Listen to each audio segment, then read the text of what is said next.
Hi, this is Mitsuyoshi Nakatani from Kyoto University. In this video, we want to introduce our paper recently published in Brain Communications. The title is Ictal Direct Current Shifts Contribute to Defining the Core Ictal Focus in Epilepsy Surgery. As you may know, we use EEG examination to identify the epileptic focus for surgical treatment. Recently, owing to the development of wideband EEG analysis, we can detect the EEG activities from infraslow range to very fast range.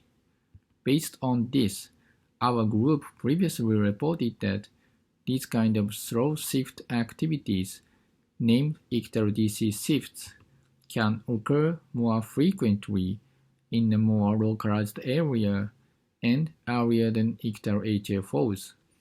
However, whether the resection of the area showing Ictal DC correlates with febrile seizure outcome are not fully unexplored.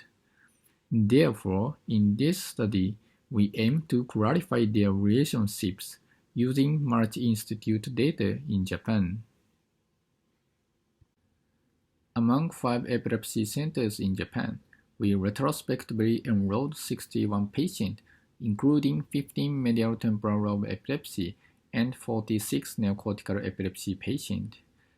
We here noted the inclusion criteria. From the collective 61 data, we excluded 8 patients for EEG data analysis. In detail, the patient who showed only induced seizure, whose data was recorded with time constant 2 seconds, whose seizure onset zone supposed to be outside of implanted electrodes. In addition, we excluded 4 patients for seizure outcome analysis. In detail, whose seizure onset zone was supposed to be in bilateral temporal, who had only palliative surgery, who had only MST operation. This is a typical example of Ictal DC shift. Left panel shows the original EEG data in a display with time constant 0.3 seconds. When we open the time constant to 10 seconds, the slow shift activity was easily detected. For example, in this patient, in A01 and D09 electrode, they show prominent Ictal DC shift at the seizure onset. Move on to the method part. We analyzed the EEG data using common software among all institutes. Ictal DC and Ictal HFOs are shown like this. The middle red dot line is the seizure onset time. In the upper panel, the power analysis of the EEG are shown. Ictal HFOs are represented by the red band-like activities above 80 Hz. In the lower panel, the activities below 1 Hz are shown. We can see the red Ictal DC activities before seizure onset. Next, we identify the core area of Ictal DC and Ictal HFOs. The selection criteria to define the core area of Ictal DC and Ictal HFOs are like this: the area onset, the longer duration, and the larger amplitude or power. For example, in the same patient we showed in the previous slide, A01 and D09 electrodes were defined as the core area of Ictal DC.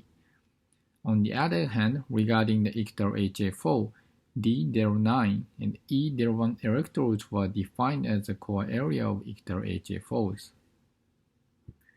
This is the main result of our paper. Here we describe the relationships between the resection ratio and surgical outcomes. Among the patients who had complete resection of the core area of Ictal DC, 77% achieved febrile seizure outcomes. Similarly, regarding Ictal HFOs, 72% achieved febrile seizure outcomes. These results were also statistically significant. Collectively, our study confirmed that The complete resection of core area of Ictal DC and Ictal HFOs are useful biomarkers suggesting a favorable seizure outcomes. Conclusion: we for the first time reported that complete resection of the core region of Ictal DC leads to better surgical outcomes as well as Ictal HFOs. Thank you for your attention. If you have any question, please contact us.